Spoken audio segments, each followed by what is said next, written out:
Hey guys, it's Megan. I'm here to help you move more at home today, and we're going to focus on hip mobility. So this is something that is often quite tight on people. We spend a lot of time sitting on our computers, on our laptops, on our phones, driving cars, and we tend to get really, really short in the hips. So what we're going to do today is 3 poses. That's it. But we're going to hold these poses for quite a long period of time. So I've got my trusty stopwatch here. You may need a few props. So you might need things like blocks. You could use something like a stool, a pillow. Some of you might need even straps. You can always pause this and come back to it. So get yourself settled and we'll get ready to go. Alrighty, so hopefully you've got yourself all set up and ready to go. I'm gonna get my stopwatch ready. So the first pose that we're gonna come into is pigeon pose. So you've probably done this before, but we're not gonna lay down in this pigeon. We're gonna stay up quite high, and that's actually gonna drive more weight into the hips. So get yourself into a tabletop position. And then from here, I want you to step your right knee forwards. And I'm just gonna start the time now, so that we're not staying here longer than we have to. So drive your right knee forwards and then try to shuffle your ankle forwards as well. I'll show you from another angle. So you're taking your right knee behind your right wrist, and then you're trying to shuffle this foot as much as you can parallel to the front of your mat. I don't recommend grabbing that foot and helping it forwards because your knee might not be able to cope with that. So once you've got that ankle in place and the knee behind the wrist, tuck your left toe, and I want you to drive the left heel back. Drop the knee and untuck the toe.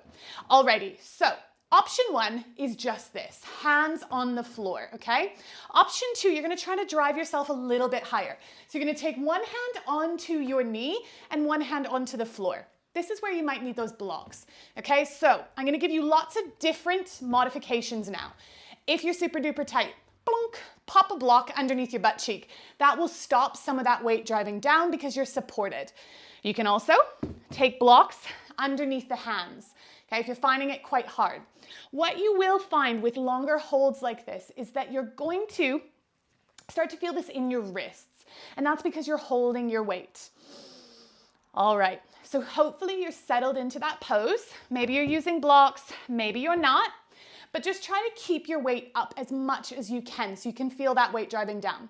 Now, another thing that might happen is you might tip onto one side or the other. So just try to even that weight. Let that back foot be soft and just see if you can get that weight even. If it's really, really struggling to get that weight even, it's because you need a block underneath your bum, and that will help. Good. All right, so you might want to know where we are. We're 1 minute and 45 into this. We are staying for 5, okay? So in this pose, you don't need to be sitting up tall and proud. You can let your head dangle. So if you want, just flop the head down. Notice how the wrists are feeling.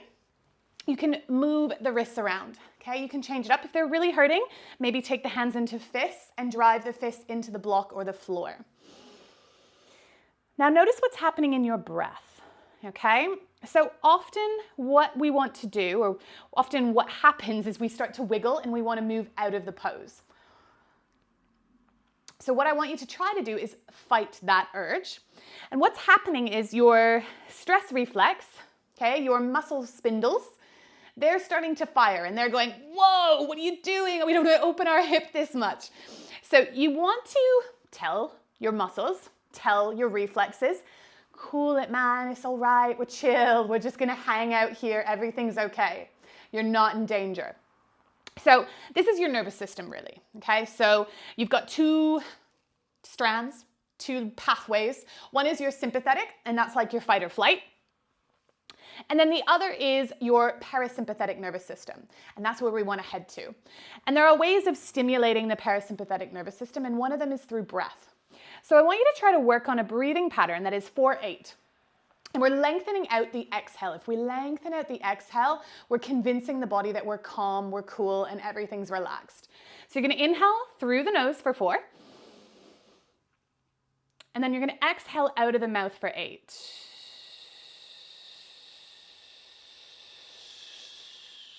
Good. Inhale for 4, 3, 2, 1. Out of the mouth for 8, 7, 6, 5, 4, 3, 2, 1. In 4, 3, 2, 1. Out. 8, 7, 6, 5, 4, 3, 2, 1. In 4, 3, 2, 1. Out. 8, 7, 6, 5, 4, 3, 2, 1. We're at 4 minutes. If you need to bail, bail now. It's really important that you try to go to like minute marks. And that's a good way of seeing your progress. And I'll talk a little bit more about this kind of use of the timer. You've got 30 seconds left here, guys. Really try to stay with it. Almost there. Find a bit of length. Remember, we've only got 3 poses. Obviously, pigeon we have to do on either side. All right. Do 1 through the nose for 4, 3, 2, 1. Out. 8, 7, 6, 5, 4, 3, 2, 1. Nice. Slow, slow, slow, slow, slow. Push yourself back. Take a little child's pose if that feels good. You're going to notice right away that when you move, you're going to feel weaker. We're going to go straight to the other side. Good. Okay, so you're going to step that knee forwards behind your left wrist this time. Let's pretend I'm not using these blocks. And then you're going to tuck your right toe and wiggle, wiggle, wiggle it back. Now you can see that my foot's on an angle. That's okay, guys. If you're really flexible and really mobile, you'll be able to bring that foot forwards. Don't worry if it looks like mine. Another way to help with knee pain is to flex the foot. Remember, we don't want to be in pain here.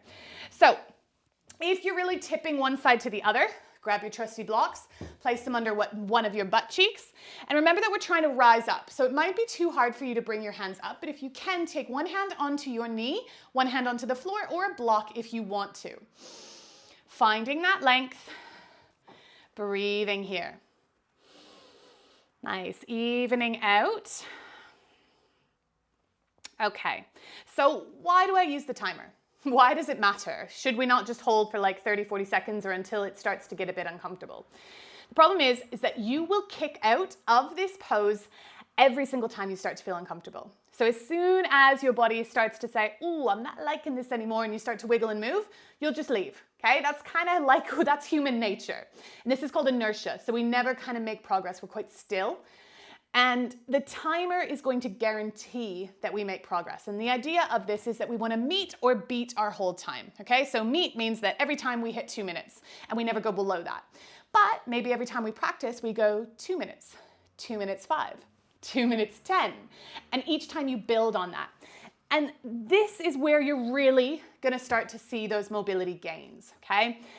And, you know, ask a runner. Ask a runner if they've felt like they've made any mobility gains from those few bits of stretches that they've done pre or post running. And they probably haven't, unless they're really, really good at mobility training and they've got their timer and they're really dedicated. But technically, if you look at any type of exercise, you should always be doing about 25% stretching or mobility work in relation to the time that you've been working out. So let's say you did a CrossFit class and you did an hour of CrossFit, then you need to do probably about 15 to 20 minutes of stretching and mobility work. Hopefully directly after. If not, you can do it at night. So this type of mobility work, this type of stretching is super good to do at night, especially because of that 4-8 breathing. So let's come back to that. Inhaling for 4, 3, 2, 1. And now you're going to exhale 8, 7, 6, 5, 4, 3, 2, 1. In 4, 3, 2, 1. Out 8, 7, 6, 5, 4, 3, 2, 1. Good. Keep going.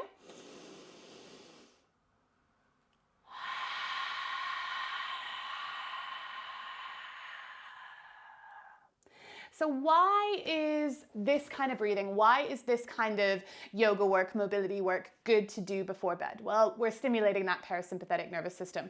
We're breathing out of the mouth. We're calming the body down. If you're someone who struggles to sleep, this is a great exercise to do, okay? We're doing that breathing work, and breathing work is fantastic to calm the nervous system, to relax us, to help us sleep better at night. So all of this is really good to do at night, but don't worry if you can't do this kind of work at night. Do it any time in the day. Your body will thank you. Maybe not right now, but it will eventually. And you really, really will see those mobility gains. So what are we doing right now? Okay, so we're in deep extension. So our hip is lengthening in that right leg, and you can feel into that part of your body and you'll feel it lengthening. And then if you look, I'm just going to distract you. We've only got 1 minute left. If you look to your left leg, okay, your hip is shortening. So that joint is getting smaller. So this is called flexion, where it gets shorter. And then it's going in a lateral rotation. Lateral is outside, medial is inside. Okay, so it's going out to the side, lateral rotation. These 3 movements, lateral, extension, and flexion, make about 80% of our movement work with our bodies. So if we're working on these 3 types of movement, generally, we will get better at moving with ease and with comfort throughout the rest of our day. Okay, you got 30 seconds left here, guys. Let's do inhale for 4, 3, 2, 1, out, 8, 7, 6, 5, 4, 3, 2, 1. In 4, 3, 2, 1, out, 8, 7, 6, 5, 4, 3, 2, 1. Nice. Slowly start to bring yourself back. Take that little child's pose again. Let the bum drop back. Okay, so from that child's pose, we're just going to go quickly into the next posture. So you're going to come onto your bum. Da, da, da. You might want to take a little windshield wipe, just releasing any tension that you've got in those hips. And then you're going to bring the soles of the feet together. So you want the heels to be 1 to 2 fists away from the pelvis. So 1 to 2, let's say 2 to 3 actually, 2 to 3 fists away from the pelvis. And then from here, you got a couple of options to make this a bit nicer on you. You can take a block underneath the knees, especially if your hips are really tight. The other option, if you feel like you're rolling way too much back, is to take a block underneath the bum, plop your bum on that, and that will help you with an anterior forward tilt in the pelvis. Okay, so those are 2 options for you, and you may want the blocks later on. So I'm going to start the time for us. 2 to 3 fists away. You're then going to walk your hands forwards and just let the head flop. Okay, so some of you are going to be able to come very far. Some of you are going to be up quite high. And don't worry if you're sitting up right here. That is fine. Let the head go. Okay, so no tension in the head. And then try to release the hips as much as you can. Okay, so how can we make this a little bit nicer? Okay, we want to feel it, but we can also make it a bit nicer. You can take a block into the feet or onto the floor and place it under the head. Okay, arms are still released. 1 block, too low, grab yourself another. Okay, you can create little towers. That's why I absolutely love props, because they make each posture accessible and that everybody can be doing them. All right, so allow yourself to flop into it. You are about 1.5 minutes in.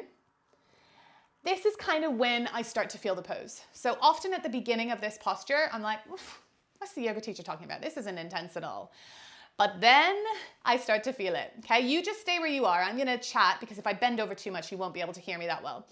So you may start to feel this in your lumbar spine. That's the lower back, and really low into it. Okay, breathe through it. At any point, if it becomes unbearable, just lift up a little bit or windshield wipe those knees. Okay, you may also start to feel this right into the depths of the hip, okay? We're in deep flexion and even wider lateral rotation than we were in pigeon. So those hips are really going out to the side. That femur bone is going all the way out. So, breathing. What's that breathing pattern we were just doing? See if you can come back to it. Breathing in for 4, 3, 2, 1, out, 8, 7, 6, 5, 4, 3, 2, 1. In 4, out, 8.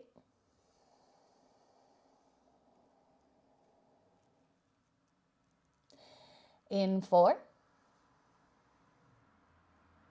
out, 8. Keep going, breathing out of the mouth. Now you might start to really feel the pose now. We are halfway there, okay? You're 2.5 minutes in.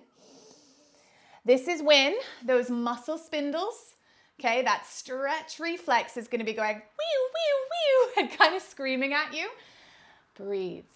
Quiet it down. Tell your nervous system there is no wild boar about to chase you. You are not in traffic. You're somewhere safe. You're quiet. You're on your yoga mat and you are benefiting the body, okay? You're opening up those hips. Convince it as much as you can. I will let you know when we're at the 4-minute mark. If you need to bail, bail then. Try to stay at least to 4 minutes so that you know, okay, I actually did that. And remember that we want to meet or beat our hold time. So you can do this video as many times as you want and you can time it yourself. Okay, if you couldn't make it to 4 minutes or if you made it to 4 minutes 10 or if you only made it to 4 minutes, then you can each time try to beat it a little bit more. But if you're not timing yourself, you're never going to see that progress. Your body will always kick you out first. Okay? Stay with it. If you're clenching the face at all, just soften it out. Breathe out of the mouth. Almost there. Okay, we're at the 4-minute mark. So if you are someone who needs to bail out right now, take your hands behind you, windshield wipe the knees. Okay, and then just sit and try to hold a straight seated position. We are not good at sitting as Westerners, okay? We're just not. I remember when I went to go do my yoga teacher training, they made us sit on the floor the entire time we trained. That was 200 hours in case you didn't know. And it was crucial. It was just absolutely excruciating. But as I went on, it did get easier. You got 30 seconds left here. We're so used to sitting on chairs, sitting in comfy seats. We're not used to sitting on the floor. Our lower back is having to work. Our hamstrings are screaming. You might not realize right now. The hips, of course, as well. All right. Slowly, slowly start to rise back up. I want you to take your hands onto the floor. You're gonna feel initial weakness. Every time you do long holds, it's gonna feel weird, but that weakness should go, okay? If you go into a pose and that weakness doesn't go for maybe 2 minutes, it means that you probably push yourself too much. Alrighty, so last pose, we're gonna come down onto our backs, laying all the way down. Good. Okay, we're going to find happy baby. So to come into this pose first, I want you to just lift your knees and take a knee in each hand. And then you're just going to pull those knees in towards the armpits. And we're going to stay here for a minute. So again, what posture are we coming in with those hips? Deep flexion. Okay, so pigeon pose was the only pose where we worked on extension, and that was where we sent the leg behind us. In that fallen butterfly and in this happy baby, we're coming into deep flexion. And again, those legs are going out to the side, so this is a lateral rotation, okay? Abduction. Adduction together, abduction apart. Good. And just notice maybe which hip you feel it the most on, so you can bring them a little bit closer together. Good. And then start to flex your feet. You're going to feel your muscles start to kick in.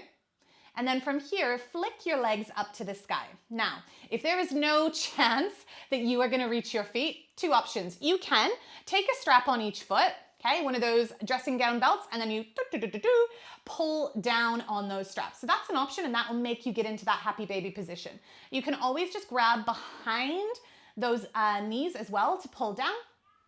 If you can reach the feet, you're trying to get your arms to the outside edges of those feet. Now your hips might lift here. Okay, that's quite common. Just see if you can start to peel your tailbone back down. Now, some people who are very flexible are going to be able to get their knee right into their armpit. Again, don't worry if that's not you. You might be able to get it quite low. Try to bring the head down. Now, there's 2 actions happening here. You're pulling down on those feet, but you're also gonna feel a little kick into those hands as well. And that's just gonna be that reflex from the hamstrings and from the hips trying to like, oh, what are you doing to me? Pushing away. That's a good thing, okay? We're gonna be strengthening our hip flexors here as well. Nice, so close the eyes. This is where the mind is gonna start to chatter. We're probably about 1.5 minutes in, knowing that we're staying here for 5. And the body starts to say, okay, I get it. I understand that you want to hang here, but I really don't want to. It's not really a vibe. It feels quite uncomfortable. This is one of the most important things, okay? Mobility work is uncomfortable. There's no way around it. Progress never comes, like the easiest thing in the world. Progress, change, it requires a bit of sweat, a bit of effort, a bit of feeling uncomfortable. Pain, however, is nothing that we're ever looking for. So if right now you're sweating, if right now your face is contorting, and if right now you cannot breathe in for the count of 4, you're going too hard. The easiest way to know if you're taking a posture too far is that breath, okay? If your breath starts to go, if you cannot breathe, then you've gone too much. So if that's happening, you can release, you can hold on to the shins, you can just grab the backs of the knees. You can always use those straps. And when you get a strap, it doesn't mean that it becomes a torture chamber, okay? You don't have to work super duper hard. You don't have to kill yourself. Okay, we've got 30 seconds left. So if you need to bail at that 4-minute mark, we're almost there. I'll let you know when we're there. Come back to that breath. In for 4, 3, 2, 1, out, 8, 7, 6, 5, 4, 3, 2, 1. Good. Nice. If you need to go, if you got a job to get to, go on. But if you can stay, okay, we've got 1 minute left. 1 whole minute. See if you can hold on. Breathing out of the mouth. Remember, it calms the parasympathetic nervous system. It stimulates it, tells us that we're cool, we're calm, everything's okay. Sending that tailbone down to the floor as much as you can. Okay, that sensation deep in the hip might be quite intense right now. Almost there. You got 20 seconds left. Let's breathe in for 4, 3, 2, 1. Out of the mouth, 8, 7, 6, 5, 4, 3, 2, 1. In 4, 3, 2, 1. Out, 8, 7, 6, 5, 4, 3, 2, 1. Good work, guys. Whoa! Release the legs. Take a knee in each hand. Just give yourself a little rock and roll on the back. Nice. Cross your ankles. Roll yourself up to seated. Well done.